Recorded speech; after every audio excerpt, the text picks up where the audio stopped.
Introducing your new Dell PC, powered by the Intel Core Ultra processor. It helps you handle a lot, even when your holiday to-do list gets to be a lot. Because it's built with all-day battery, plus powerful AI features that help you do it all with ease. From editing images, to drafting emails, to summarizing large documents, to multitasking. So you can organize your holiday shopping, and make custom holiday decor, and search for great holiday deals, and respond to holiday requests, and customer questions, and customers requesting custom things, and plan the perfect holiday dinner for vegans, vegetarians, pescatarians, and Uncle Mike's carnivore diet. Luckily, you can get a PC that helps you do it all faster, so you can get it all done.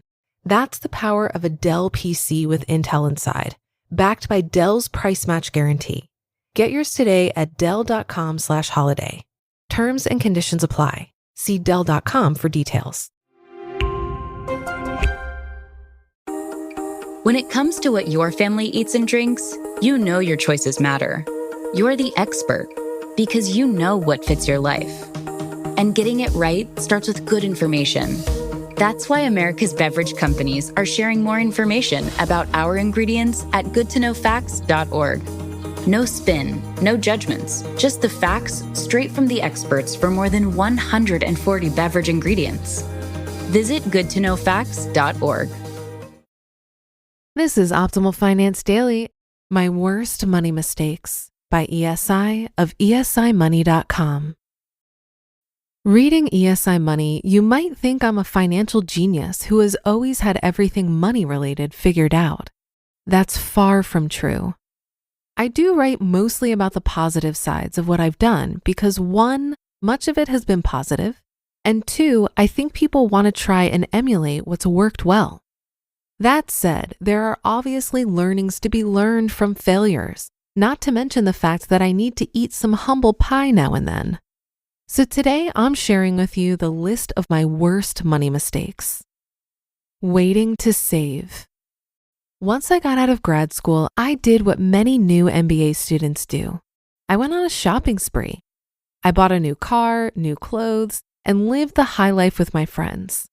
I had no budget and absolutely no savings.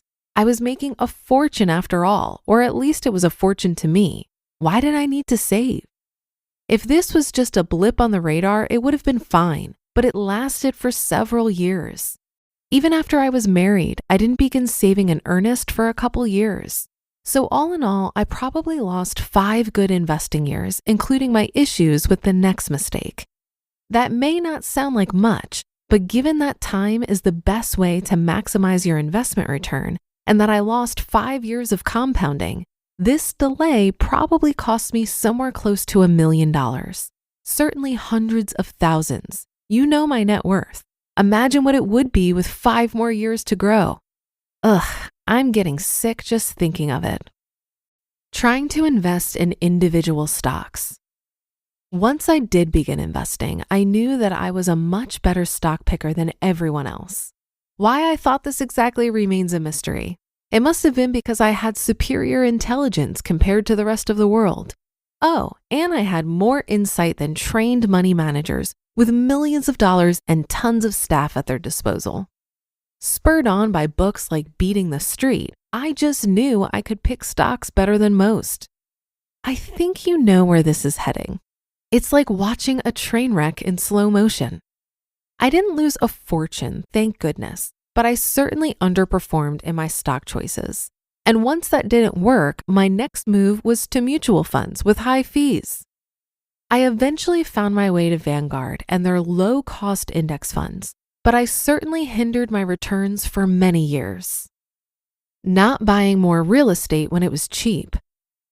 I've said previously that I was too tight on my financial projections when I bought my properties. If I had loosened up a bit and been willing to accept properties with a 9% return versus my 10% goal, I'd probably have twice as many properties as I do now, and they'd be earning at least 8% total at the worst. In addition, they would likely have appreciated big time. I'd be earning well over $100,000 a year and would have retired at least a few years earlier. Putting money in an uninsured bank. When I was in high school, we had two banks in town. One was insured by the federal government, and the other had so many assets that everyone knew it could never go bankrupt. I worked for $3.35 an hour and saved $3,000. I put it in the uninsured bank because that's where my family kept their money. Well, guess what happened? Yep, the state came in, closed down the bank, and everything was frozen. It looked like we were going to get nothing back. But then the state started selling the bank's assets, and over the course of 2 years, I got around 80% of my money back. In the end, it appeared that the bank did not have enough assets to cover deposits. There were expenses that were incurred when the state started selling everything and didn't really need to close. Thank you, state of Iowa, for killing a bank that was doing fine. Anyway, I was thankful that I dodged a bullet, mostly, and decided not to invest again in an uninsured bank. Getting involved in a multi-level marketing business, or MLM. Anyone ever tried multi-level marketing? My wife and I did when we were first married. I'll spare you the gory details, but it was what you would expect. Too much time, too little money, and 5 years worth of laundry detergent in our basement. We lost maybe a couple $1,000s, so it wasn't a killer, but it was brutal going through it. Recently, a new friend of my wife's tried to get us to join her MLM business. Though it's been 20 years since our last one, I almost broke out in a rash at the thought of it. There have probably been more stupid moves I've made, but these certainly have to be the highlights. It's amazing that even with all these stumbles, things turned out well for us. You just listened to the post titled My Worst Money Mistakes by ESI of esimoney.com. Nobody wants to pay rent, but if you have to, Built makes it worth it. Built is revolutionizing how millions think about paying rent by rewarding their members with points and exclusive benefits around their neighborhood every single month. By paying rent through Built, you earn flexible points that can be redeemed towards hundreds of hotels and airlines, a future rent payment, your next Lyft ride, and more. But it doesn't stop there. Built is about making your entire neighborhood more rewarding. You can dine out at your favorite local restaurants and earn additional points, get VIP treatment at certain fitness studios, and enjoy exclusive experiences just for Built members every month. Built is turning a monthly expense into an opportunity to earn rewards and discover the best that your neighborhood has to offer. Your rent is finally working for you. Earn points on rent and around your neighborhood, wherever you call home, by going to joinbuilt.com/OFD. That's JOINBILT.com/OFD. Make sure to use our URL so they know we sent you. So, you're about to make a trade based on a friend's text. But which you do you listen to? Is it, we could buy a house in Tulum? Get optioning those options. We could lose everything. Or, let's do a little research.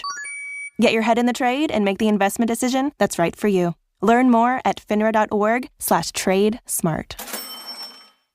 One of the things I notice when people talk about money is the undertone of shame many have about financial mistakes. And I get it. When I think about how much better off I would probably be if I wasn't so careless and financially illiterate in my 20s, it's really hard not to have regrets. But what about some self-compassion? I have literally never met anyone who didn't make financial mistakes.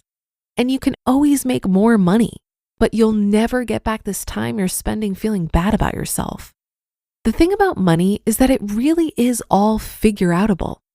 I think this tool of money is one of the few things in life that you can completely screw up and still come out on top eventually.